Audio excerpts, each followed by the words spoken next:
uma cidade que reúne 12 milhões de pessoas e é muito complexa em todos os sentidos. A gente vê isso todos os dias, né? No trânsito, no transporte público, nos locais que a gente frequenta. E com tanta gente vivendo aqui, é normal que essa complexidade apareça também nas opiniões das pessoas.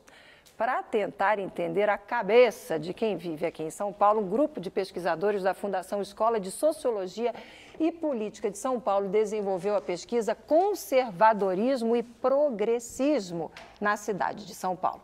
O professor William Nozak é o professor da Fundação e é o coordenador da pesquisa e conversa com a gente agora sobre o trabalho. Oi, professor, boa tarde, obrigado por ter aceitado o nosso convite. Boa tarde, Márcia. Eu percebi alguns dados que são bastante interessantes, eu já começo falando sobre eles. Um deles é o seguinte, peraí, deixa eu achar aqui na minha anotação. Diz aqui, olha, que ao mesmo tempo que a maioria afirma que a promoção dos direitos humanos serve para proteger bandidos, uma visão conservadora, mais de 70% são a favor do casamento entre pessoas do mesmo sexo, uma visão progressista.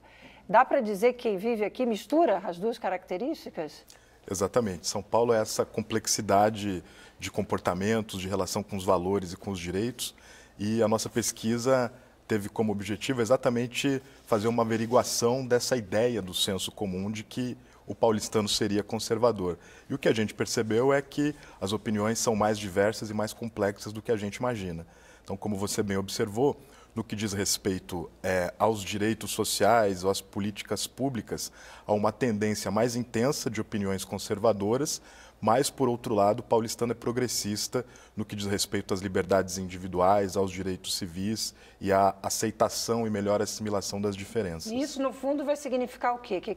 Qual é o desenho que está surgindo? A nossa hipótese é de que esse quadro diverso sinaliza para uma trajetória do paulistano que é a de um indivíduo que entende que o seu sucesso pessoal e a sua ascensão individual está bastante ligada à sua competência, ao seu mérito, à maneira como ele constrói a trajetória de vida a partir das suas próprias referências mais individuais do que coletivas. Como é que foi o trabalho? Por que surgiu a ideia de fazer essa pesquisa e aonde vocês pesquisaram? Só aqui na capital? Exatamente.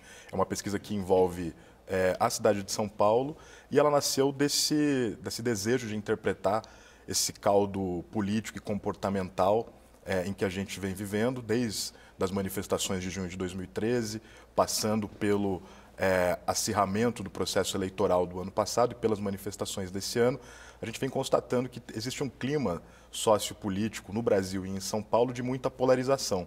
E por trás dessa polarização passou-se a construir essa ideia de que o paulistano seria conservador. Então a gente resolveu ir a campo para ter mais elementos, para fazer essa avaliação de uma maneira mais precisa e aprofundada. Quantas pessoas vocês ouviram? De todas as idades?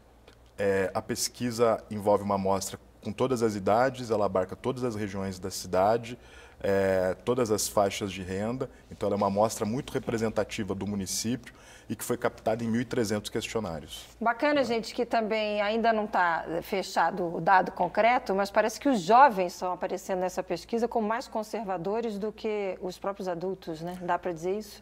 Ainda não dá para confirmar.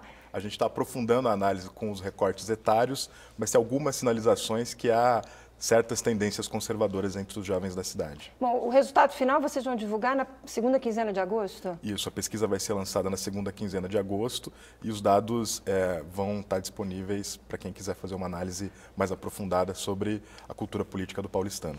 Tá aí, gente. Conversei com o William Nozak, professor aí da Fundação. O nome certo da escola é Fundação Escola de Sociologia e Política de São Paulo. Bacana. E o senhor foi o coordenador desse trabalho. Já está convidado para voltar para a gente falar desse perfil do jovem mais conservador. Quando vocês compilarem os dados aí, volta aqui no Repórter São Paulo para trazer o resultado para a gente. Muito obrigado. Até uma próxima oportunidade. Uma boa tarde. Boa tarde.